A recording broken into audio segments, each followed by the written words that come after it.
अरे उससे थोड़ा भाई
नमस्कार, आप सबका स्वागत है।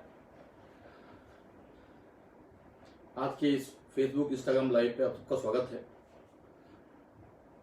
इस समय जो कोविड महामारी कोविड-19 महामारी से पूरा देश, पूरा विश्व समुदाय संघर्ष कर रहा है। साथ ही साथ कल के उद्बोधन में हमारे देश के माननीय प्रधानमंत्री श्री नरेंद्र मोदी जी ने जो भारत के लिए भविष्य की रणनीति तय की है या बताई है, उसमें उद्यमिता कूट कूट कर भरी हुई है। यही एक प्रयोजन था जिसके कारण मैं यहाँ पर आपके समक्ष उपस्थित हूँ और भविष्य में इन योजनाओं को लेकर या जो संभावित योजनाएं हैं, जो संभावनाएं हैं, इस समस्या के बाद जो आने वाली संभावनाएं हैं, क्योंकि भारत तो संभावनाओं के लिए जीता है, फिर जाना भी जाता है।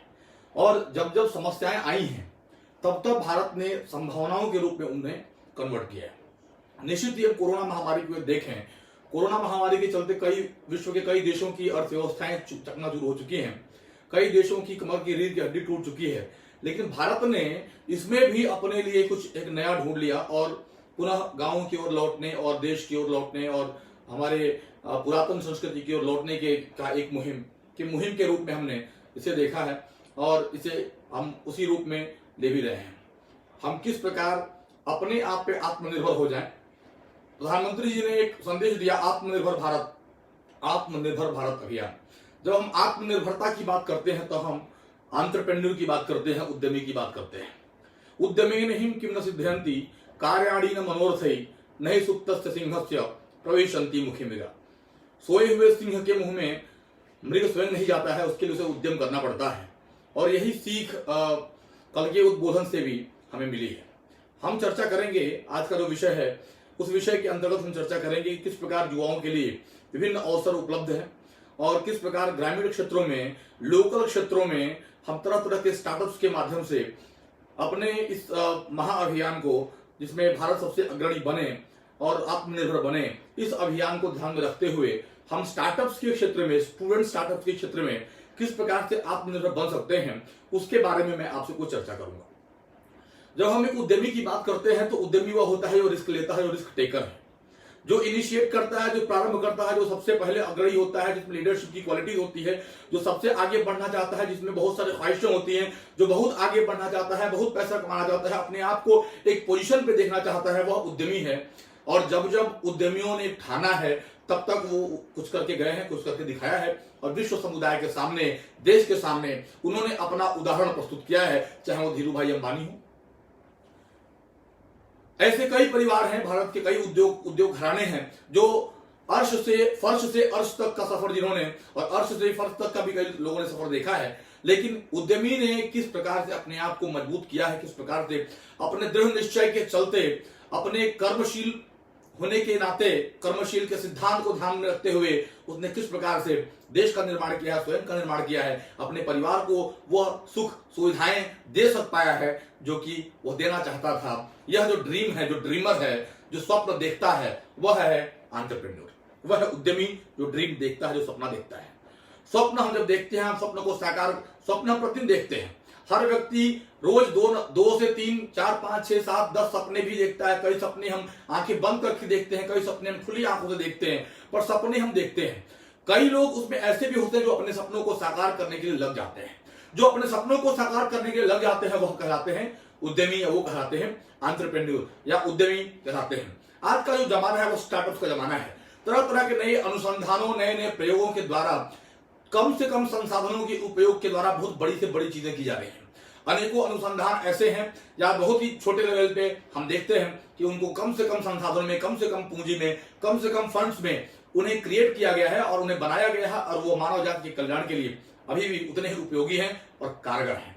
तो मित्रों, वह उद्यमी जो है वह आज भी इस संकट की घड़ी में भी उद्यमी को कोई डर नहीं है, क्योंकि उसके अपने बाहुबल पे विश्वास है, उसको अपने टैलेंट पे विश्वास है, उसको अपने कर्तव्यशीलता पे विश्वास है, उसको अपनी कर्मनिष्ठा पे विश्वास है। वह जीवट है, वह जीतना जानता है, उसके पास स्वप्न है, उन स्वप्नों को साकार करने के लिए वह तैयार है, वह तत्पर है, वह उद्यमी है।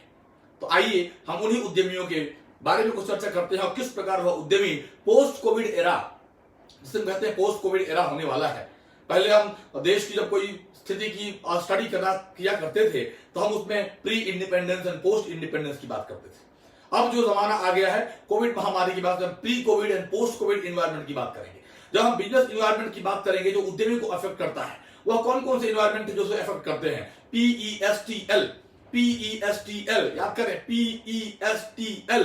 P for political environment, E for economic environment, S for social environment, T for technological environment and L for legal environment। यह पेस्ट L के द्वारा किस प्रकार उद्यमी अपने आप को मजबूत बनाता है वह हम, और इन्वायरमेंट में किस प्रकार अपने आप को सर्वाइव कर लेता है, यह एक उद्यमी ही जानता है। और यह उद्यमी की शक्ति जानती है, उसकी कर्मनिष्ठा जानती है, उसकी कर्मशीलता जानती है। तो मित्रों, आइए हम चर्चा करें कि पोस्ट कोविड एरा में भारत का भविष्य क्या है, पोस्ट कोविड एरा में युवाओं का भविष्य क्या है, स्टार्टअप्स में किस प्रकार की अपार संभावनाएं हैं और किस प्रकार से भारत पुनः विश्व गुरु बन सकता है। कल के उद्बोधन में माननीय प्रधानमंत्री के उद्बोधन हमने सुना कि उन्होंने कहा कि 21वीं सदी भारत की सदी है, इसमें भारत विश्व विजेता बनकर उभरेगा, निश्चित ही बनकर उभरेगा। क्योंकि हमने अभी जो समाज, जो पोस्ट कोविड, जो कोविड एरा जो अभी चल रहा है, जो लॉकडाउन 3.0 और 4 की भी कवायद शुरू हो गई है, तो यहाँ पे हमने जो हमने संघर्ष किया है, जो हमने समस्याओं को देखा है, उन समस्याओं को के समाधान के लिए पूरा जनमानस, पूरा देश, समूची जो पब्लिक जिसे कहते हैं, वो पब्लिक भी अपने देश के सम्मान में, अपने देश को मजबूत करने के लिए उठ खड़ी होगी। यह देश की बहुत बड़ी शक्ति होगी और माननीय प्रधानमंत्री ने इसे बहुत अच्छी तरह इसे समझा है। और जो बहुत बड़ा एक पैकेज, 20 लाख करोड़ का पैकेज जो देश को समृद्ध करने के लिए दिया जा रहा है, वह एक बहुत ही सराहनीय कदम है। और निश्चित ही उसे तमाम प्रकार के MSMEs, छोटे उद्योग, मझोले उद्योग, बड़े उद्योगों, SSIs, MSMEs, स्टार्टअप्स, सबको कहीं ना कहीं से लाभ मिलने वाला ही है। और यह इनके लिए, हम सबके लिए, मध्यम वर्ग के लिए एक बहुत ही उपयोगी संसाधन के रूप में हमें प्राप्त होने वाला है। मित्रों, वो तो रही सरकार के फंड की बात, वो तो रही एक आपदा प्रबंधन की बात, वो तो रही एक पैकेज की बात। हम उन पैकेजों से दूर ये जो एंटरप्रेन्योर है वह अपने लिए फंड की व्यवस्था खुद करता है, वह अपने लिए फंड की व्यवस्था खुद करता है, वह खुद अपने संसाधनों से। इनिशियली जब हम सीड कैपिटल की बात करते हैं तो पहला जो हम अपने इन्वेस्टमेंट में या अपने बिजनेस आइडिया में फंड लगाते हैं वो हम अपने पॉकेट से लेके आते हैं। जब हम प्रोटोटाइप बनाते हैं वो अपने पॉकेट से लेके आते हैं। हो सकता है कोई आपको स्पॉन्सर मिल जाए जो आपको प्रोटोटाइप बनाने के लिए आपकी सहायता कर दे, लेकिन जब तक वो प्रोटोटाइप प्रूव नहीं हो जाता है, जब तक वो प्रोटोटाइप अपने काम में अपने आप को प्रूव नहीं कर लेता है कि yes it is proved, it is a wonderful model, it is a workable model, जब तक ये सिद्ध नहीं हो जाता है तब तक वह स्टार्टअप, तब तक वो इनोवेटर अपने उस आइडिया को कॉमर्शियलाइज नहीं कर पाता है। और जब तक कॉमर्शियलाइज नहीं कर पाता है उसे कहीं से फंड नहीं मिलता है, पिचिंग करनी पड़ती है आपको। डिफरेंट जहां की इनोवेटर से फंड जो देते हैं, जो लोग वेंचर कैपिटलिस्ट या एंजल इन्वेस्टर्स, उनसे आपको मिलना पड़ता है। उनसे मिलकर आप अपनी बातें बताते हैं, अपने आइडिया के बारे में बताते हैं, एक्सप्लेन करते हैं। वहां पे अगर आइडिया प्रूव होता है तो आपको फंड मिलता है और फिर आपका स्टार्टअप चल पड़ता है। मित्रों, ये आसान प्रक्रिया नहीं है, ये बहुत ही लंबी लेंदी प्रक्रिया है। स्टार्टअप्स की जब हम बात करते हैं, अब चूंकि आगे बहुत बड़ा एक अलग अलग डोमेन्स में काम होने वाला है। कृषि के क्षेत्रों में एक बहुत बड़ा पलायन हमने देखा है, शहरों से गांव की ओर एक बहुत बड़ा पलायन हुआ है। बहुत बड़ी संख्या शहरों से गांव की ओर निकल गई है और अब गांव में रहेगी। गांव में रहना कोई बुरी बात नहीं है, हम पहले भी गांव में रहते थे, बहुत सारे लोग पहले गांव में रहते थे, गांव समृद्धशाली हुआ करते थे, देश को अपने गांव पे गर्व था, आज भी गर्व है। देश की बहुत बड़ी आबादी आज भी देश गांव में रहती है। तो यह गर्व का विषय है कि हम प्राकृतिक संसाधनों के बीच, अपने गांव के बीच पुनः जा रहे हैं, हम खेती करें।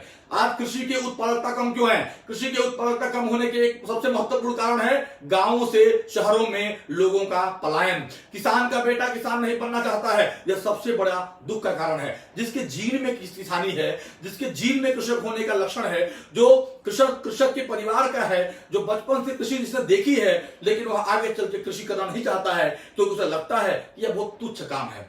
कोई चीज उपजाना बहुत ही महान काम होता है, किसी चीज को उत्पन्न कर पाना बहुत ही महान काम होता है। कृषि के क्षेत्र में आज अपार संभावनाएं मित्रों। कृषि के क्षेत्र में स्टार्टअप, विभिन्न प्रकार के स्टार्टअप, इजराइल जैसा छोटा देश कृषि के क्षेत्र में इस समय विश्व में सबसे आगे है, सबसे आगे जाने जाता है, इनोवेशन में सबसे आगे जाने जाता है। बहुत छोटा सा देश है लेकिन उसके इनोवेटिव आइडियाज, कृषि में तरह तरह के अनुसंधान, तरह तरह के छोटे छोटे इक्विपमेंट, बड़े से बड़े इक्विपमेंट सब बना डाला इजराइल ने। मित्रों, यह संभावनाएं हमारे पास भी है। हमारे पास तो सबसे बड़ा जो स्ट्रेंथ है हमारा मैन पावर है। हमारे देश में शक्ति अपार है, युवा शक्ति अपार है, युवा शक्ति में टैलेंट है, टैलेंट की आवश्यकता है, टैलेंट को राइट डायरेक्शन में ले जाने की आवश्यकता है। देखिए, यह कोरोना का जो समय है यह हमारे लिए एक प्रश्नवाचक चिन्ह लेकर आया है। यह समस्या पुनः आ सकती है, ऐसी समस्याएं और भी देश में आ सकती हैं, लेकिन आपको क्या करना है? आपको एनालिसिस करना है, आपको ये जानना है, आपको स्टडी करना है कि इस समस्या का समाधान क्या है। प्रश्न के उत्तर ढूंढने हैं, उन प्रश्नों से डरकर भागना नहीं है, समस्याओं से डर के भागना नहीं है। भारत कभी समस्याओं से डरकर नहीं भागा है। भारत युवाओं का देश है, युवा कभी समस्या से डर के नहीं भागा है। आप उन समस्याओं के समाधान के लिए इनोवेशन करें, आप उन समस्याओं के समाधान के लिए प्रोडक्ट बनाएं, उन समस्याओं के समाधान के लिए प्रोसेस बनाएं, प्रणाली बनाएं, प्रक्रियाएं बनाएं। कई चीजें हैं, कई प्रकार की इंडिजीनियस चीजों का उपयोग करें, देशी चीजों का उपयोग करें। माननीय प्रधानमंत्री का भाषण में आपने सुना होगा, उनका सीधा फोकस था लोकल, लोकल, ग्लोकल, ग्लोबल। मैं ग्लोकल की बात करता हूं, ग्लोबली लोकल, लोकली ग्लोबल। अब हम उसकी बात करेंगे। लोकली हम क्या क्या, हर एक क्षेत्र की, हर एक ग्राम में उसकी एक विशेषता होती है। वहां एक विशेष प्रकार का या तो संगीत होता होगा, विशेष प्रकार के गीत होते होंगे, विशेष प्रकार का नृत्य होता होगा, विशेष प्रकार की स्किल होती होगी, विशेष प्रकार की कृषि पैदावार होती होगी, विशेष प्रकार की कृषि की विधि होती होगी। हम उन विधियों को समग्र बनाएं, उनको हम और मजबूत बनाएं, उनकी स्टडी करें, अन्य जगहों पे भी उन्हें प्रचारित करें, जिससे कि हमारे किसान को फायदा हो, हमारा किसान और इनोवेटिव हो। मेहनती तो है ही है, लेकिन हमें स्मार्ट वर्कर के रूप में हम अपने भारत के किसानों को देखना चाहते हैं, हम अपने युवाओं को देखना चाहते हैं। हम कृषि में हम गो पालन करें, हम कृषि उत्पादन करें, पशुपालन करें, पोल्ट्री फार्म चलाएं, ऐसे मत्स्य पालन करें। ऐसे कई उद्योग हैं जो इस समय बिल्कुल मरियल अवस्था में हैं, क्योंकि लोगों ने उन्हें त्याग दिया है और त्याग कर वो शहरों की ओर पलायन कर चुके हैं। लेकिन अगर हम इन उद्योगों को ग्रामीण परिवेश में चलाते हैं तो उत्पादकता शहरी उत्पादकता की अपेक्षा कई गुना अधिक होगी, क्योंकि गांव में प्राकृतिक इन्वायरमेंट है, गांव में तरह तरह की अच्छी घासें मिल सकती हैं जो शहरों में प्राय नहीं मिल पाती हैं। उन्हें वहां पे अच्छा इन्वायरमेंट मिलेगा, जिससे वो अच्छे तरीके से उनकी प्रोडक्टिविटी होगी, उनका उत्पादन होगा। यही चीज खेती पर भी लागू है। मित्रों, मेरा कहना बस यही है, मैं यही कहना चाहता हूं, युवाओं के लिए अपार संभावनाएं हैं। आप छोटे छोटे ग्रामीण स्टार्टअप पे लेके जाइए, आप देखिए आपके गांव की समस्या क्या है, उस समस्या के समाधान के लिए आप क्या कर सकते हैं। मैंने देखा है, आपने भी देखा होगा, अभी आज कुछ दिनों पहले की बात है, जैसे ये समस्या कोविड की समस्या शुरू हुई, कुछ युवाओं ने एक इनोवेशन किया, कहा चलो सैनिटाइजर टनल बनाते हैं। मैं खुद उस इनोवेशन में जुड़ा रहा। मेरे ही एक स्टूडेंट ने वो आइडिया लेके आया था कि सर हम ऊर्जा टनल बनाएंगे, हम ईवी ऊर्जा टनल बनाएंगे, जिसमें हम लोगों के बॉडी को सैनिटाइज करेंगे। बॉडी सैनिटाइजेशन का आइडिया कहां से आया? कोरोना महामारी के चलते आइडिया आया। इस आइडिया का मतलब क्या है कि जो भी उस टनल से होकर गुजरेगा उसका शरीर स्वच्छ हो जाएगा, उसमें कोई बैक्टीरिया नहीं बचेगा। यह क्या है? यह एक आइडिया है। यह आइडिया कहां से आया? यह एक समस्या से आई। समस्या क्या थी? कोविड की समस्या थी, कोरोना वायरस की समस्या थी। उस वायरस से इजाद पाने के लिए, उस वायरस से बचने के लिए लोगों ने सोचना शुरू कर दिया और यह आइडिया सामने आया। इसी प्रकार आपने और भी देखा होगा, संक्रमण जैसे जैसे बढ़ते जा रहा है, डॉक्टरों को अधिक से अधिक संक्रमण होना शुरू हो गया है, तब वह फिर एक आइडिया उठ के सामने आता है। वह क्या है कि हम एक टेस्टिंग मशीन बनाएंगे। हम टेस्टिंग मशीन के द्वारा क्या करेंगे? मशीन एक छोटे कमरे की तरह होगी। उस कमरे में एक व्यक्ति, डॉक्टर चला जाएगा, सैंपल लेने वाला चला जाएगा, बाहर ग्लव्स लगे हैं, मशीन से बाहर हाथ डालेगा, वो बाहर ही सैंपल लेगा। सामने शीट लगी हुई है, ट्रांसपेरेंट शीट लगी हुई है, दोनों को एक दूसरे को देख सकते हैं। लेकिन संक्रमित व्यक्ति से संक्रमित हवा या संक्रमित बैक्टीरिया अंदर नहीं आ सकता है। यह क्या है? इनोवेशन है, लोगों को बचाने का इनोवेशन है। यह आइडिया कहां से आया? यह आइडिया युवाओं के पास से आया है। आप देख रहे हैं तरह तरह के मास्क, तरह तरह के फेस शील्ड वगैरह मार्केट में आ गई है। ये कहां से आई हैं? ये सारी चीजें जैसे समस्या आती है, उस समस्या के समाधान के लिए कोई ना कोई अपॉर्चुनिटी मार्केट में आती है, और ये वही अपॉर्चुनिटीज हैं जो हमारे युवाओं ने आइडेंटिफाई किया है और उन्हीं अपॉर्चुनिटीज पे काम करके एक कमर्शियलाइज भी कर रहे हैं, अच्छा खासा पैसा भी कमा रहे हैं। इसी कोरोना के चलते कई ऐसी कंपनियां जो सैनिटाइजर मैन्युफैक्चरिंग की कंपनियां थी, वो आगे बढ़ गई हैं। सैनिटाइजर को कुछ दिन पहले कोई जानता भी नहीं था, बहुत कम लोग बहुत कम मात्रा में यूज करते थे। एक बिजनेस क्लास फैमिली उसे यूज करती थी। सामान्य लोग जानता भी नहीं था कि सैनिटाइजर का उपयोग कैसे करना है, क्यों करना है। परंतु देखिए, उत्पत्ति होती है जहां पर नाश भी होता, वहां होता विकास, जहां सके ह्रास भी होता, वहां मौका आया।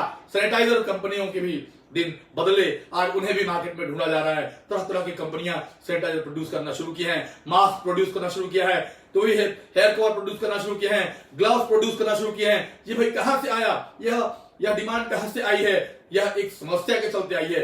मित्रों, जब हम गांव में जाते हैं, रूरल इकोनॉमी की बात करता हूं मैं, ग्रामीण क्षेत्रों में जाइए, ग्रामीण क्षेत्रों की समस्याओं को देखिए, उन समस्याओं को झेलिए। समस्याओं के झेलने के बाद आपके पास जो आइडियाज आएंगे वह उन समस्याओं के समाधान के लिए आवश्यक होंगे। यही आवश्यकता है इस समय कि हम उठ खड़े हो और जाकर जुड़ें और इन समस्याओं का समाधान करें। तभी भारत का निर्माण हो सकता पाएगा, तभी भारत को हम आगे बढ़ा सकते पाएंगे। इन शॉर्ट मैं यही कहना चाहूंगा कि हम इस पे बहुत तेजी से काम करना शुरू करें और हम लॉकडाउन की अवधि चलती रहेगी, लॉकडाउन की समस्याएं हैं, जो सरकारी व्यवस्थाएं वो चलती रहेंगी, लेकिन आइडियाज पे लॉकडाउन नहीं है, हमारे विचारों पे लॉकडाउन नहीं है, इनोवेटर्स पे लॉकडाउन नहीं है। इनोवेटर्स को आज भी मैं देख रहा हूं, इंदौर से मैं बात कर रहा हूं, इंदौर जिला प्रशासन आज भी इनोवेटर्स को प्रमोट कर रहा है। वो कह रहा है कि अगर आपके पास कोविड की समस्या के समाधान के लिए कोई इनोवेटिव आइडिया है तो आप लेकर के आइए। यही चीज हम अपने गांव में, अपने छोटे शहरों में भी कर सकते हैं। हम सिलिकॉन वैली की बात मत करें, हम यूएस यूके की बात मत करें, हम चाइना जापान की बात मत करें, हम भारत की बात करें, हम भारत के उत्पादकता की बात करें, हम मेक इन इंडिया की बात करें, हम इनोवेशन फॉर इंडिया की बात करें, हम इनोवेट इन इंडिया की बात करें। यह चीजें इस समय चर्चा का विषय है और इन चीजों पे बात करनी इस समय आवश्यक है और युवाओं को इसमें बहुत महत्वपूर्ण रोल निभानी है, क्योंकि जब जब देश का युवा जागा है तब तब नव भारत निर्माण की प्रक्रिया शुरू हुई है। संकट आते जाते रहते हैं, परंतु हमारे जो जीवनशीलता है, हमारा जो देश के प्रति जो हमारा कमिटमेंट है, हमारी जो श्रद्धा भक्ति है, उसके तहत, उसके चलते हमने हमेशा, हम युवाओं ने हमेशा देश और समाज के हित के लिए काम किया हो, चाहे वो आजादी की लड़ाई रही हो, चाहे वो कोविड वॉर रहा हो, चाहे वो आगे आने वाले भारत का भविष्य रहा हो, चाहे वर्तमान सिस्टम रहा हो, सबने देश और समाज के लिए काम करने का प्रयास किया है। मित्रों, हम अपने देश और समाज के लिए काम करें। स्टार्टअप्स कैसे बनते हैं, हम सिलिकॉन वैली से सीख कर ना आए। स्टार्टअप्स कैसे रिक्वायर्ड हैं, हम अलग अलग क्षेत्रों के लिए अलग अलग प्रकार के स्टार्टअप्स की आवश्यकता है। यहां पे कोई टेलर मेड सिस्टम, हम ये नहीं कह सकते हैं कि यह एक ब्लूप्रिंट है, यह एक वे है, ऐसे ही स्टार्टअप बनेंगे, बिल्कुल नहीं। हर एक एरिया में, हर एक क्षेत्र में, हर एक लोकेलिटी में उसका अपना तरीका होगा, अपने तरीके का टेलर मेड स्टार्टअप होंगे। जैसे रिक्वायरमेंट, उसके अकॉर्डिंग स्टार्टअप्स बनने चाहिए, उसके अकॉर्डिंग ही स्टार्टअप होने चाहिए। जो भी सामाजिक समस्याएं हैं, उन समस्याओं के समाधान के लिए एक स्टार्टअप होना चाहिए। मैं आपको एग्जांपल कोट करता हूं। मेरे को स्टूडेंट्स ने, कुछ दिनों पहले की बात है, 1 साल पहले की बात है, उनको समस्या आई, समस्या के चलते उन्होंने क्या समस्या आई, मैंने पूछा भाई क्या समस्या आई? उन्होंने कहा सर हमको कपड़े धुलने हैं, कपड़े प्रेस करने में बड़ी समस्या आती है, हम हॉस्टलाइट हैं, हम हॉस्टल में रहते हैं, हमें कई तरह की समस्या आती है। कोई ऐसा स्टार्टअप है क्या, या कोई ऐसा व्यक्ति है क्या जो इसमें सपोर्ट कर सकता है? उन्हीं में से एक स्टूडेंट खड़ा हुआ और बोला सर मैं एक स्टार्टअप शुरू करना चाहता हूं। वह 2 दिन बाद मेरे पास आया, बोला सर मैं एक स्टार्टअप शुरू करना चाहता हूं। मैंने कहा कौन सा स्टार्टअप? उसने कहा वॉशिंग कार्ट। मैंने कंपनी का नाम भी सोच लिया है, मेरे स्टार्टअप का नाम भी सोच लिया है, उसका नाम रहेगा वॉशिंग कार्ट। और मैं सारे स्टूडेंट्स, जो बहुत सारे स्टूडेंट्स, इंदौर जो है एजुकेशन का हब माना जाता है, इन बहुत सारे स्टूडेंट्स के कपड़े कलेक्ट करूंगा और अपने फ्लैट पे मैं दो वॉशिंग मशीन रखूंगा, एक भाई रखूंगा जो सफाई करेगी, और मैं उनसे कपड़े धुलूंगा और प्रेस करके उन्हें प्रॉपर ऐप के माध्यम से मैं उनको पहुंचाऊंगा। उसने एक एप्लीकेशन भी, मोबाइल एप्लीकेशन भी बना लिया। यह है समस्या का समाधान। समस्या आई थी, समस्या लेकर आने वाले बहुत सारे लोग थे, बहुत सारे लोगों ने समस्या बताई कि हम ये समस्याओं को फेस कर रहे हैं, लेकिन समाधान लेकर बस एक इनोवेटर आया और उसने एक बहुत बड़ा चेंज इस सोसाइटी में किया। दूसरा एग्जांपल मैं आपको बताऊंगा। एक स्टूडेंट एक वंडरफुल आइडिया लेके आता है कि सर हम क्यों नहीं वॉशिंग करें कारों की, शहर में घूम घूम कर अलग अलग हाउसिंग सोसाइटीज में। मैंने कहा कैसे करोगे? उसने कहा सर बहुत आसान प्रक्रिया है, मैंने मॉडल पूरा बना लिया है, मैंने इक्विपमेंट पूरा बना लिया है, मैंने ऐप भी बना ली है, हम बिल्कुल प्रोफेशनल वे में डील करेंगे। समस्या क्या है? जो गाड़ी साफ करने वाला आता है वो उतना स्किल्ड नहीं है, वो उतना प्रोफेशनल नहीं है, उसका उतना प्रोफिशिएंसी इन इंग्लिश नहीं है, बोलने का तरीका उतना अच्छा नहीं है। वह बेचारा कहीं ग्रामीण क्षेत्र से आया हुआ है या उतना शिक्षित नहीं है, तो वह जो समस्या है जिससे लोग डील नहीं करना चाहते हैं, उस समस्या को एक समाधान के रूप में उसने देखा और कहा कि हम लोग ये कराएंगे और उनको ट्रेन भी करेंगे, उनकी स्किल भी ग्रूम होगी और वो एक अच्छे तरीके से अच्छा एक अमाउंट भी, हैंडसम अमाउंट भी डिमांड कर सक पाएंगे। ये है इनोवेशन, ये है इनोवेशन। आपने इस समस्या को समझा और समस्या पे आपने एक्ट किया, ये है इनोवेशन। मेरा एक और स्टूडेंट है जिसका इनोवेटिव आइडिया है, कार पार्किंग के लिए लेके है carmob.com, carmob.com, carmob.com। carmob.com क्या करता है? देश में विभिन्न बड़े शहरों में, मुंबई में, दिल्ली में, नोएडा में, इन शहरों में जहां भी पार्किंग की समस्या आती है, वह पार्किंग की समस्या को सॉल्व करने के लिए एक सॉल्यूशन उसने डिजाइन किया है, जिसमें यह है कि उसने अलग अलग हाउसिंग सोसाइटी से टाइप किया है, जहां बहुत बड़ा एक स्थान खाली होता है, जहां पे बहुत सारी कारें पार्क की जा सकती हैं, बहुत सारी गाड़ियां पार्क की जा सकती हैं, परंतु कोई लिमिटेड ही होती हैं। ऐसे लोगों से उन्होंने टाइप किया और कहा कि मैं आपको इसके बदले में कुछ रेवेन्यू भी दूंगा।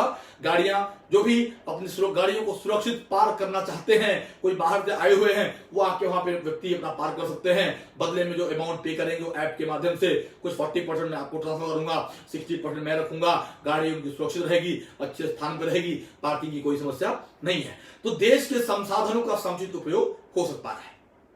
ऐसे कई स्टार्टअप हैं, कई समस्या है, जिन समस्याओं के समाधान की बात की जा सकती है और जिन समस्याओं का प्रॉपर तरीके से समाधान किया जाए, एक हैंडसम तरीके से समाधान किया जाए, तो लोग उसमें पे करने के लिए भी तैयार हैं।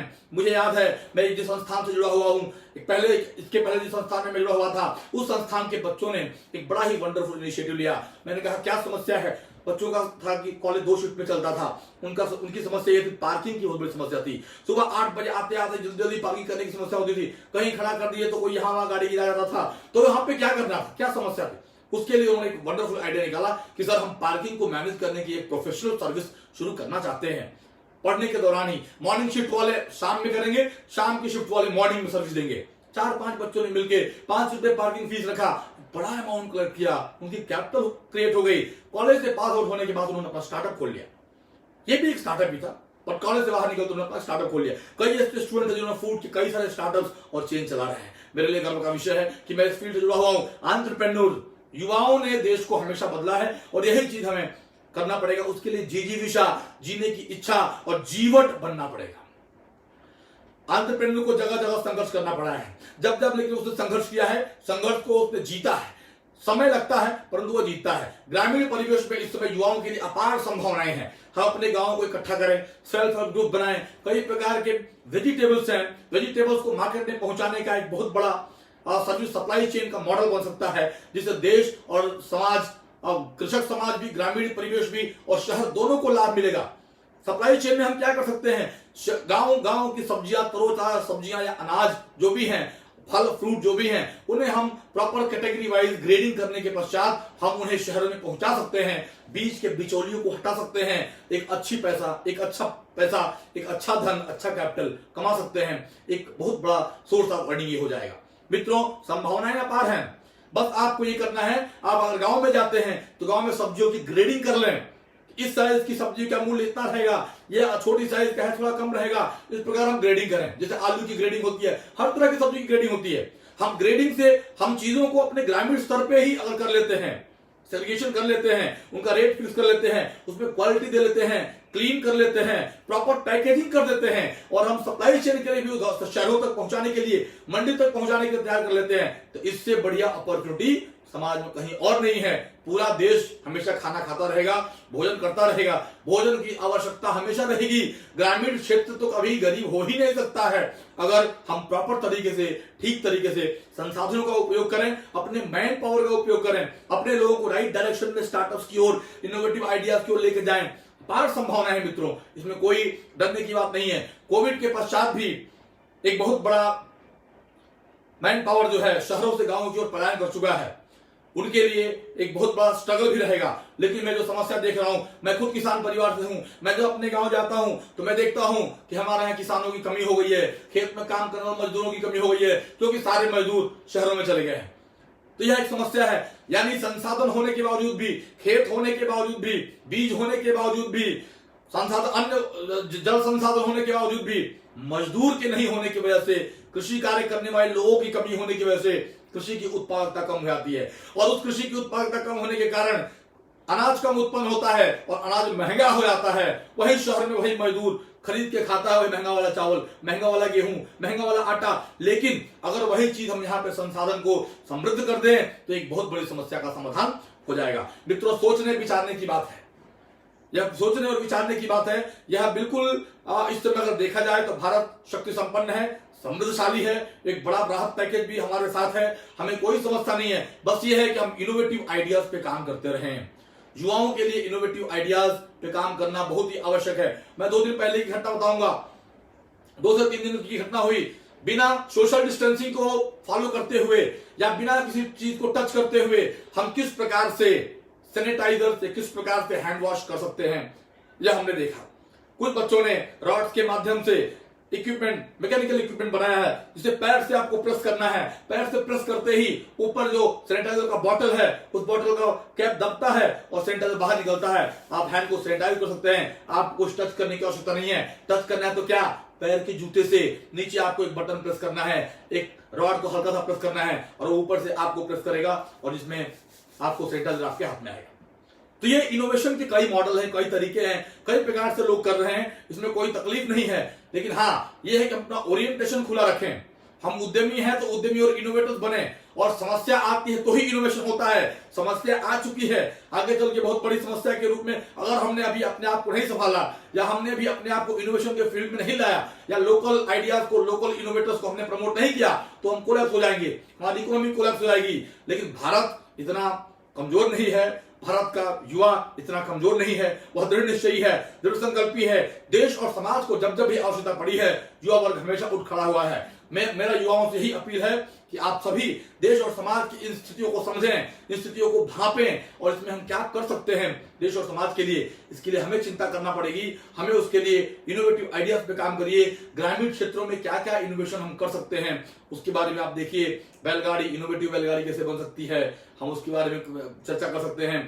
खेती में जब हम खेत को पाटा देते हैं वो किस प्रकार इनोवेटिव तरीके से हम कर सकते हैं। जब हम इरिगेशन करते हैं, खेत की सिंचाई करते हैं, वह किस प्रकार कम से कम जल संसाधनों का उपयोग करके अधिक से अधिक तरीके से सिंचाई करके। मुझे याद है वो जैन इरिगेशन जाना हुआ था मेरा।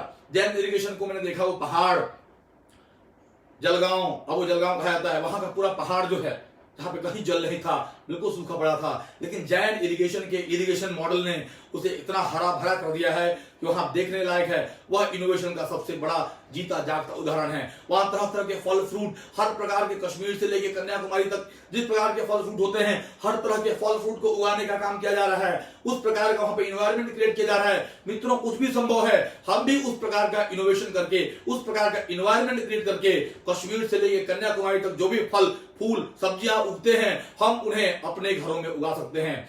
एरोपोनिक, एक्वापोनिक, इरिगोपोनिक, कई ऐसे मॉडल हैं जिनके माध्यम से हम अपने खेती को और सुचारू ढंग से चला सकते हैं। मैंने देखा है हमारे कुछ स्टूडेंट्स का स्टार्टअप, जो इनोवेटिव आइडियाज पे एक स्टार्टअप है, स्टार्टअप उसने क्या किया कि सर हम तो घर में वर्टिकल गार्डनिंग करेंगे। वर्टिकल गार्डनिंग क्या है? वर्टिकल गार्डनिंग में हम ऐसे फल फ्रूट सब्जियों के ही पौधे लगाएंगे जिसमें हम सब्जी भी तोड़ सकते हैं और आपकी बालकनी में एक अच्छा डिजाइन इंटीरियर भी हो जाएगा।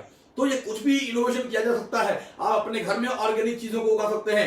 ऑर्गेनिक भी आगे चल के बहुत बड़ा भविष्य है, ऑर्गेनिक इंडिया बहुत बड़ा भविष्य है। तो हम ऑर्गेनिक चीजों के लिए भी काम करना शुरू करें। कृषि में अपार संभावनाएं हैं। कृषि के में हॉर्टिकल्चर से लेके हर प्रकार के आप देखते हैं, जहां पशुपालन भी लेके डेयरी भी से भी कई प्रकार की संभावनाएं हैं जिसपे युवाओं को हाथ आजमाना चाहिए और जिसमें अभी तक बहुत बड़ा गैप है।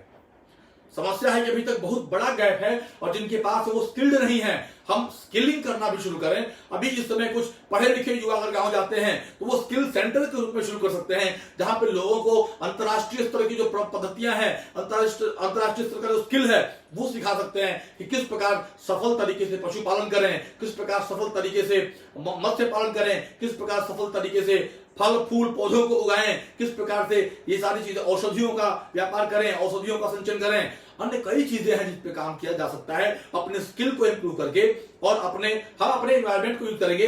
सेल्फ हेल्प ग्रुप के माध्यम से हम देख रहे हैं देश में इस समय जब कोविड महामारी के चलते बहुत बड़ा हेल्प सेल्फ हेल्प ग्रुप ने दिया है। बहुत बड़ी मात्रा में मास्क वगैरह बनाए जा रहे हैं, परिवारों में मास्क बनाए जा रहे हैं, हमारे यहाँ परिवारों में हल्दियां वगैरह बनाई जाती हैं, हल्दी के पैकेट बनाए जाते हैं, बड़ी बड़ी कंपनियों के पैकेट पैक होते हैं और जाते हैं। अभी भी इसमें संभावनाएं हैं। हम दीपक के लिए बात की बनाते हैं, पापड़ बनाते हैं, ऐसे कई उद्योग हैं, कई गृह उद्योग हैं जिनको आप आजमा सकते हैं, लघु व्यापार के रूप में हम आजमा सकते हैं। लघु उद्योग भारती के माध्यम से कई प्रकार की ऐसी सहायताएं हमको मिलती है जहां पे लघु उद्योग भारती के संगठन के माध्यम से हम अपने चीजों को प्रमोट कर सकते हैं और ग्रामीण क्षेत्र के परिवेश को सुधार सकते हैं, ग्रामीण परिवेश को स्वायत्त कर सकते हैं, इंडिपेंडेंट बना सकते हैं, ऑटोनोमस बना सकते हैं। यह इस समय हमारे लिए आवश्यक है। मेरा आप युवाओं से बोलने का यही अवसर है और यही औचित्य है कि हम युवा चाहें तो कुछ भी कर सकते हैं और यह समय है कि हम कुछ भी करें। देश और समाज के लिए हमें आगे बढ़ना ही होगा। जो ग्रामीण क्षेत्रों में पहुंच रहे हैं या जा रहे हैं वो हिम्मत न हारें, लक्ष्य तक पहुंचे बिना पथ में पथ से विश्राम कैसा, यह विश्राम का समय नहीं है। यह हमें अवसर मिला है अपने गांव, समाज और देश की सेवा करने के लिए, अपने परिवार की सेवा करने के लिए, अपने देश, अपने परिवार और अपने गांव की मिट्टी की सेवा करने के लिए। तो मित्रों, इसमें इसे एक संभावना के रूप में हम ले, इसे एक अवसर के रूप में हम ले और निश्चित ही हमारा समय उज्जवल होगा, भविष्य उज्जवल होगा और इस पे हम और अच्छे तरीके से काम कर पाएंगे। अपार संभावनाएं हैं, कई ऐसे स्टार्टअप्स हैं जो काम कर रहे हैं, कई प्रकार के स्टार्टअप्स हैं जो काम कर रहे हैं। आप भी ग्रामीण स्टार्टअप्स की बात हम करें तो हम उसमें आगे बढ़ सकते हैं। अभी हमने एक नया विचार सामने आया है कि क्यों नहीं लोकल स्तर के जो स्टार्टअप्स हैं उन स्टार्टअप्स को एकजुट किया जाए। ऐसे आप भी कर सकते हैं, जिस क्षेत्र में जाएं उस क्षेत्र के लोकल स्टार्टअप्स का एक ग्रुप बनाएं, उस ग्रुप में लोगों को सब सूचनाएं पहुंचाएं। कुछ ऐसे संगठन हैं, कुछ ऐसे संस्थान हैं भारत सरकार के जिसके द्वारा स्टार्टअप्स को बहुत प्रकार की सुविधाएं दी जाती हैं। इसमें अटल इनोवेशन मिशन नीति आयोग है, एमएसएमई है, तो यहां से हमको कई प्रकार के असिस्टेंस, कई प्रकार की सहायता हमको मिलती है। Entrepreneur development institute of India EDII Gujarat है जो हमें कई प्रकार के असिस्टेंस दे सकता है। वह इन सब चीजों का एक पैकेज के रूप में बना के हमें स्टडी करने के पश्चात बढ़ना चाहिए और लोगों तक इन संसाधनों को पहुंचाना चाहिए। किसानों को बहुत किसानों को यह नहीं पता है कि किस प्रकार से हम इन योजनाओं का लाभ ले सकते हैं। हम उन योजनाओं के बारे में लोगों को बता सकते हैं। युवाओं का काम ये अवेयरनेस क्रिएट करने का हो जाएगा कि किस प्रकार से योजनाएं हैं और उन योजनाओं का हम किस प्रकार से लाभ ले सकते हैं, किस प्रकार से हम फॉर्म वगैरह फिल कर सकते हैं और लोगों को असिस्ट कर सकते हैं, किसानों को असिस्ट कर सकते हैं। ये भी एक तरीके का कंसल्टेंसी स्टार्टअप के रूप में ग्रामीण क्षेत्रों में आपके लिए हो सकता है। तो अपार संभावनाएं। मेरा कहने का उचित ये भी है कि हम किस प्रकार से किसान हम सहायता करने के लिए जाएं। स्वयं सहायता समूहों के जो प्रोडक्ट्स हैं उनको हम मार्केट में किस प्रकार बेचने के लिए हम उन्हें बताएं, किस प्रकार से हम प्रॉपर पैकेजिंग कर दें, प्रॉपर पैकेजिंग करने के साथ किस प्रकार अट्रैक्टिव पैकेजिंग हो जिसकी वजह से हमारा माल मार्केट में आगे बढ़े और बिकता रहे और न रुके। मैं आपको एग्जांपल कोट करूंगा किस प्रकार से पैकेजिंग महत्वपूर्ण होती है। पैकेजिंग के बारे में अगर हम जानना चाहें, पैकेजिंग क्या होती है। अट्रैक्टिव पैकेजिंग अगर है तो प्रोडक्ट बिकता है, अट्रैक्टिव पैकेजिंग नहीं है प्रोडक्ट नहीं बिकता है। कई केस में ऐसा होता है, कई केस में ऐसा नहीं भी होता है, लेकिन पैकेजिंग एक बहुत ही महत्वपूर्ण चीज है। जो युवा यहाँ से शहरों से गांव की ओर पलायन कर रहे हैं तो उनके लिए एक महत्वपूर्ण, क्योंकि उन्होंने शहरों में पैकेजिंग को देखा है, पैकेजिंग के महत्व को देखा है, किस प्रकार पैकेजिंग की जाती है। हम ग्रामीण लोगों के साथ मिलकर के उनके प्रोडक्ट्स को भी की पैकेजिंग की व्यवस्था करें, इनोवेटिव तरीके से किस प्रकार हम उसे पैकेज कर सकते हैं, यह चीजें हम उनको बताएंगे तो निश्चित ही उनके लिए अपार संभावनाएं होंगी। कई प्रकार के चीनी मिलें, जैसे महाराष्ट्र में देखें या फिर उत्तर प्रदेश के कुछ भागों में देखें जहां पे चीनी मिलें हैं, चीनी मिलों से हम जो लुगदी बनती है, जो वहां से उनका खोई निकलता है, उससे हम लोग जो पल्प निकलता है उससे हम हैंडमेड पेपर बना सकते हैं। वो हैंडमेड पेपर ग्रीटिंग कार्ड्स वगैरह के लिए, पेपर बैग्स वगैरह बनाने के काम में आ सकता है। संभावनाएं बहुत सारी हैं। कई ऐसे एजेंसीज हैं, कई ऐसे बैंक है, SIDBI small industrial development bank of India जो कि लोन देता है, IDBI है जो लोन देता है। ग्रामीण स्तर पे भी अन्य कई ऐसे संस्थान होते हैं जो हमें लोन देते हैं और हम इस सुविधाओं का लाभ ले सकते हैं। आवश्यकता है एक कॉन्क्रीट बिजनेस प्लान की, एक कॉन्क्रीट बिजनेस आइडिया की, उस आइडिया को एग्जीक्यूट करने का मॉडल, उस आइडिया को एग्जीक्यूट करने का प्रॉपर बिजनेस प्लान ये बनाएं। हम किस प्रकार से गांव के दूध को शहर तक पहुंचाएंगे, या हमारा सप्लाई चेन का मॉडल क्या होगा, किस प्रकार से गांव की सब्जियों को, फल फ्रूट्स को हम शहर तक पहुंचाएंगे, पैकेजिंग ग्रेडिंग का मॉडल क्या क्या होगा, इसके बारे में हम चर्चा करके एक प्रॉपर बिजनेस मॉडल बना करके अगर सरकार के समक्ष जाते हैं, बैंकों के पास जाते हैं, एंजल इन्वेस्टर्स को मिलते हैं या वेंचर कैपिटलिस्ट को मिलते हैं, तो निश्चित ही हमारे आइडियाज को इस समय जो भारत है वह एक अग्रसर भारत, आगे की ओर बढ़ता हुआ भारत है और आत्मनिर्भर भारत है, अपने सेल्फ रिलायंस भारत है। तो हम सेल्फ रिलायंस के रूप में ही अपने आप को लेकर चले, हम किसी पे डिपेंडेंट न रहें, हम अपनी इच्छा शक्ति पे डिपेंडेंट रहें, अपने कर्मशीलता पे डिपेंडेंट रहें, अपने काम करने की ताकत और अपने जील और जुनून पे बने रहें, कायम रहें। आपका जुनून ही आपको जिताएगा, आपका जुनून ही आपको एक अच्छा सक्सेसफुल बिजनेसमैन बनाएगा। मित्रों, बाकी सब कहने की बातें हैं, बाकी सब बातों का कोई औचित्य नहीं है। यह जो समय है, यह ग्रामीण उद्यमिता के विकास के लिए, लोकल स्तर पे उद्यमिता के विकास के लिए बहुत ही अच्छा समय है। हम ग्लोबल सिनेरियो को मत देखें, ग्लोबल सिनेरियो में क्या हो रहा है हमें उससे कोई मतलब नहीं है, हमें भारतीय परिवेश में देखना है। हमें भारत की पेस्ट एल मैंने आपको बताया, इन्वायरमेंट की जब हम एनालिसिस करते हैं, जब हम वातावरण को स्कैन करते हैं, बिजनेस के वातावरण का स्कैन करते हैं, तो हम पॉलिटिकल इन्वायरमेंट देखते हैं सबसे पहले कि पॉलिटिकल इन्वायरमेंट क्या कहता है, क्या यह हमारे बिजनेस को सपोर्ट करेगा, करेगा तो कितना करेगा, क्या ऐसा है कि ये नहीं करेगा, नहीं करेगा तो हमें ऐसा बिजनेस शुरू करना चाहिए कि नहीं करना चाहिए। कई प्रकार की समस्याएं ऐसी आती हैं, कई प्रकार के ऐसे विरोधाभास भी आते हैं। इस समय का जो पॉलिटिकल इन्वायरमेंट है वो बड़ा ही फ्रेंडली है, वो इनोवेशन फ्रेंडली है, वो स्टार्टअप फ्रेंडली है। आप उस तरह की चीजों पे आगे बढ़ सकते हैं और पॉलिटिकल इन्वायरमेंट की चिंता करने की आवश्यकता आपको नहीं है। दूसरा जो सबसे महत्वपूर्ण है वो है इकोनॉमिक इन्वायरमेंट, यानी आर्थिक परिदृश्य, यानी आर्थिक वातावरण। भारत के पास एक बहुत बड़ा आर्थिक पैकेज आने वाला है, बहुत बड़ा आर्थिक पैकेज है। वैसे भी तरह तरह के स्टार्टअप्स को भारत सरकार अटल इनोवेशन मिशन नीति आयोग के माध्यम से या एमएसएमई मिनिस्ट्री के माध्यम से, स्टार्टअप इंडिया के माध्यम से, एंटरप्रेन्योरशिप डिपार्टमेंट के माध्यम से, विभिन्न लोकल एजेंसीज के माध्यम से वह फंड्स को डिस्ट्रीब्यूट करती है और स्टार्टअप देश में बहुत तेजी से बढ़े हैं। पिछले कुछ 2-3 सालों में अगर देखा जाए तो भारत में बहुत तेजी से स्टार्टअप बढ़े हैं।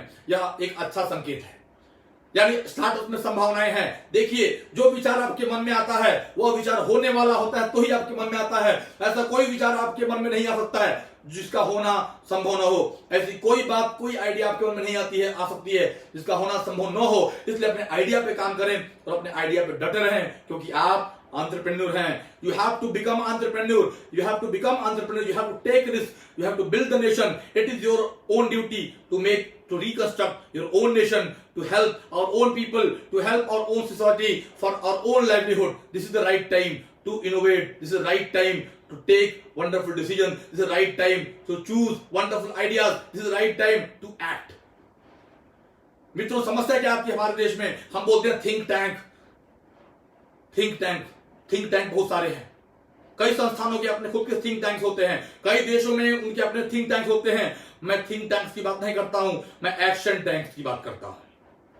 हम एक्शन टैंक की बात करेंगे, हम थिंक टैंक की बात नहीं करेंगे। थिंक टैंक की बात तो ठीक है, थिंक टैंक तो हम कर ही रहे हैं, सालों से कर रहे हैं, सदियों से कर रहे हैं। लेकिन थिंक टैंक के साथ अब जो समस्या आई है उस समस्या के बाद हमें एक्शन टैंक्स की आवश्यकता है। जब हम अपने काम पे एक्ट करें और हम संसाधनों को इकट्ठा करें, संसाधनों का समुचित उपयोग करें, स्टार्टअप कन्वर्ट करें और आगे बढ़ें। तो यह जो समय है, यह एक्शन टैंक बनने का समय है।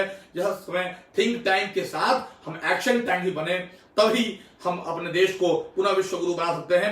और 21वीं सदी का जो समय है वो भारत का समय है। यह तभी सिद्ध हो पाएगा, यह हमें एक अवसर मिला है, यह हमें एक देश और समाज की ओर से एक अवसर मिला है कि हम इस चीज को अपने तरीके से कैसे कर पाते हैं और समाज को लाभान्वित किस प्रकार से कर पाते हैं। तो मित्रों, ये जो पूरा है ये आप सबके निश्चित ही काम में आएगा। युवा मित्रों से निवेदन है कि आपको अगर कोई समस्या आती है तो आप अपने पहले आइडियाज को ठीक से स्टडी करें।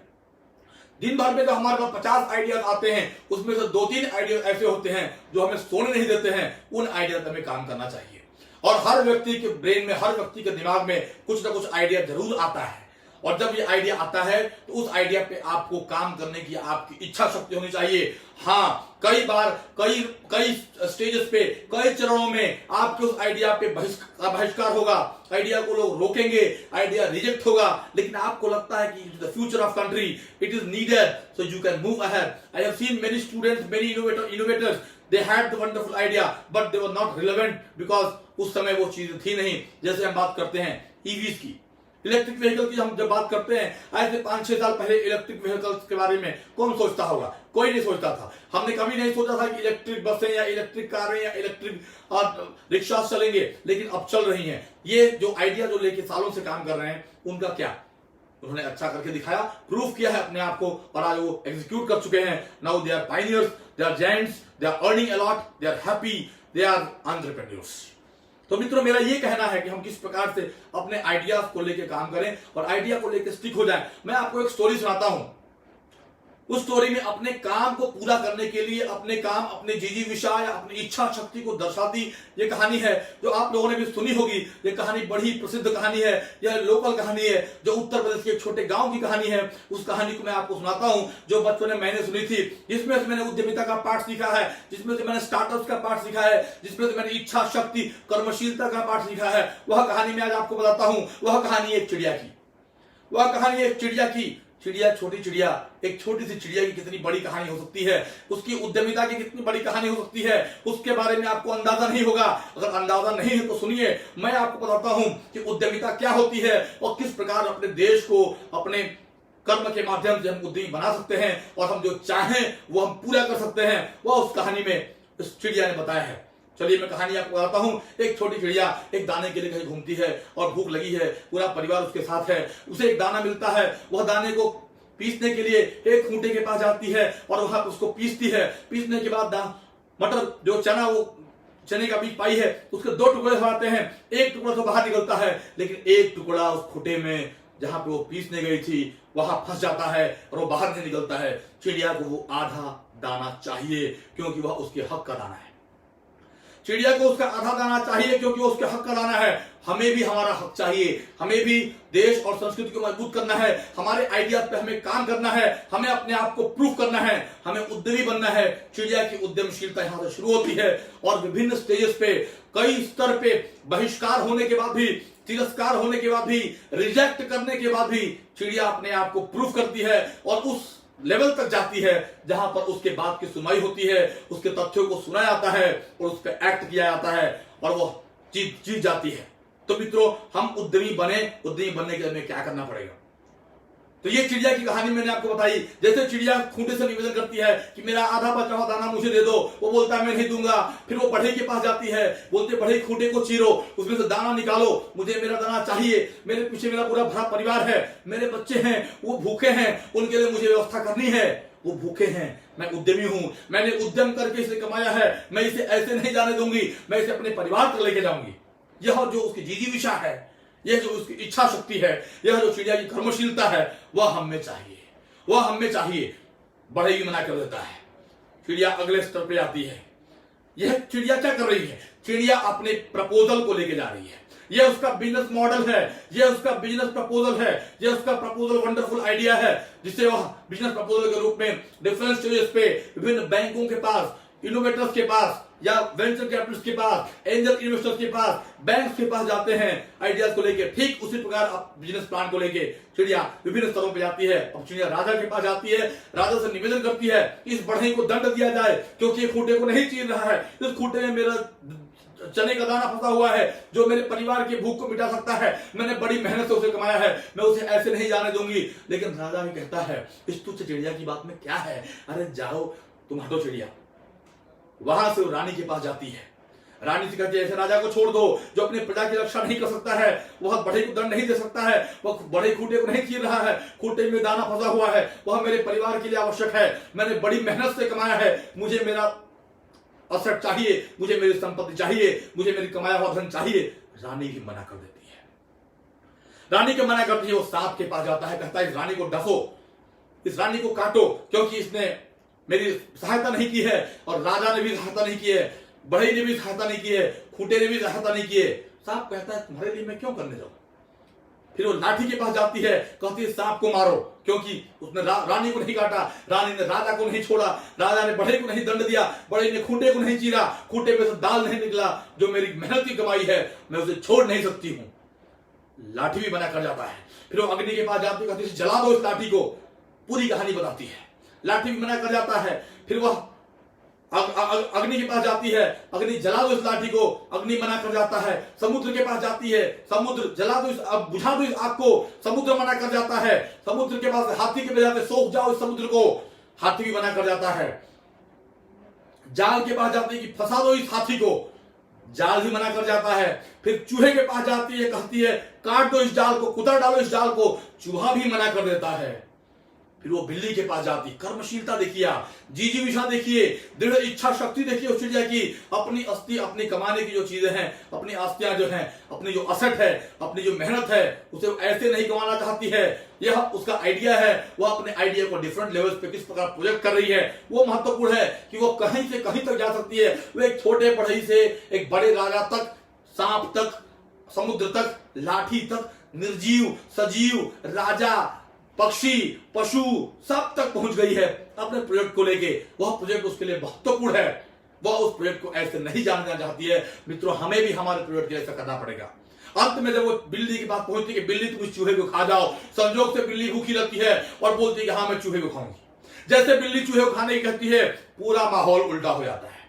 हर कोई अपने आप को बचाने लगता है, हर कोई अपने आप को बचाने लगता है और हर कोई बचता जाता है। चूहा कहता है मुझे मत करो, मुझे मत खाओ, मैं जाल को उतर दूंगा।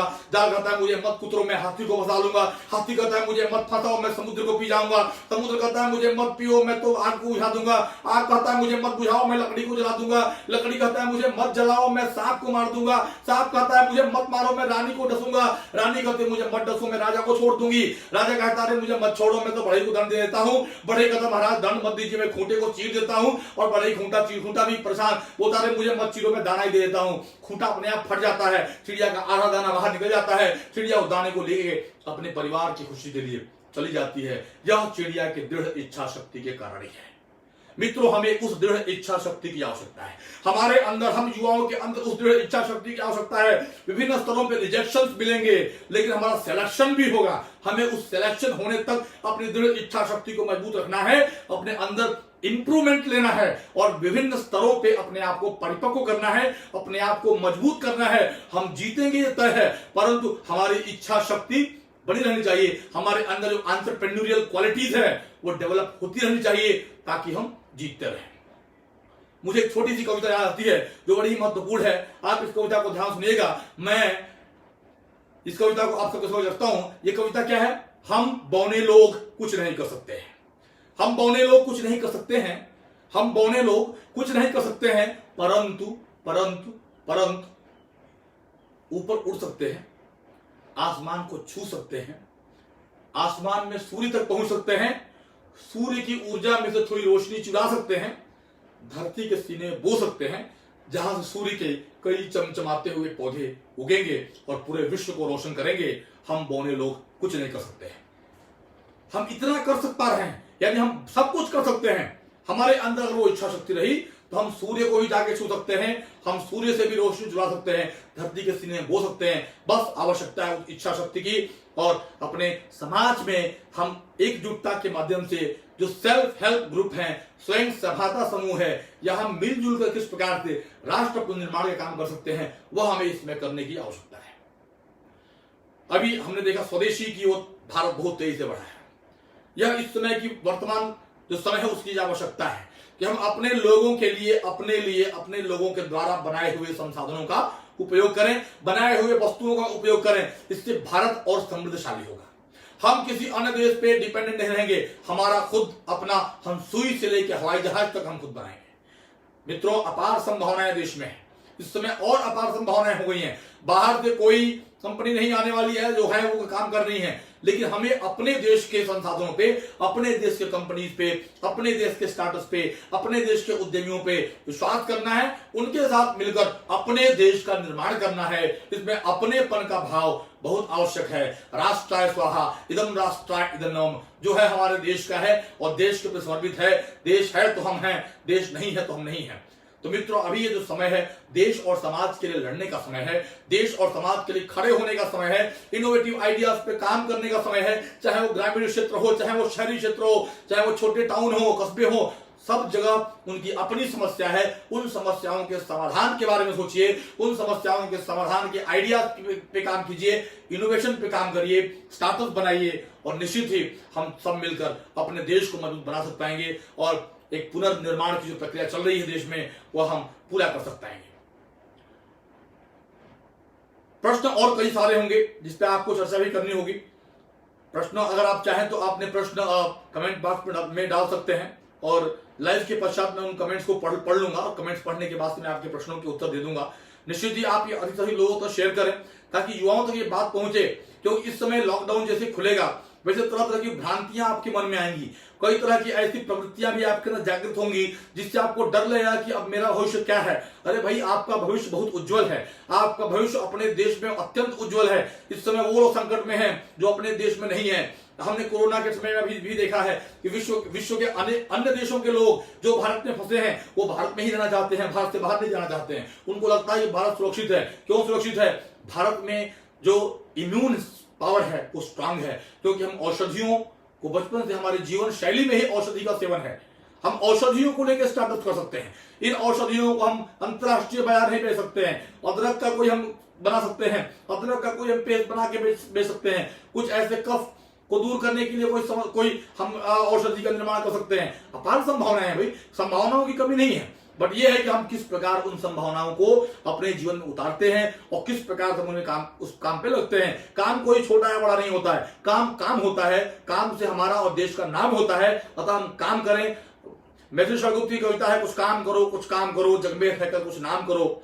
यह जन्म हुआ किस अर्थ हो, समझो जिसमें यह व्यर्थ न हो। कुछ तो उपयुक्त करो तन को, न रहो न निराश करो मन को, न रहो न निराश करो मन को। कुछ काम करो, जग में रहकर कुछ नाम करो। तो ये जग में रहकर कुछ नाम करने का समय है और काम देश और समाज के लिए करना है, अपने क्षेत्र के लिए करना है, अपने लोगों के लिए करना है। निश्चित ही हम जीतेंगे और कोरोना हारेगा। और युवाओं के लिए उद्यमिता में अपार संभावनाएं हैं, स्टार्टअप्स में अपार संभावनाएं हैं। स्टार्टअप्स के आपके कोई आइडियाज हैं, कुछ ऐप से संबंधित हैं, ऐप बनाने का है, कुछ फूड के स्टार्टअप्स हैं, या तरह तरह के मैकेनिक से संबंधित कुछ स्टार्टअप्स हैं, या आईटी बेस्ड कुछ स्टार्टअप्स हैं, सोशल मीडिया के कुछ स्टार्टअप्स हैं, क्रिएटिव आइडियाज कुछ हैं, क्रिएटिव आर्ट्स के कुछ स्टार्टअप्स हैं, ऑनलाइन सेलिंग ट्रेडिंग के कुछ स्टार्टअप्स हैं, हेल्थ केयर से संबंधित कुछ स्टार्टअप्स हैं। तो आप उनसे संबंधित या कृषि संबंधित कुछ हॉर्टिकल्चर या जो भी विभिन्न प्रकार की कृषि प्रणाली है उनसे संबंधित या उनके इंस्ट्रूमेंट्स से संबंधित कोई अगर आपके पास इनोवेशन है तो आप मुझे शेयर कर सकते हैं। उन आइडियाज पे आप मुझे चर्चा कर सकते हैं। आप कमेंट बॉक्स में लिख सकते हैं,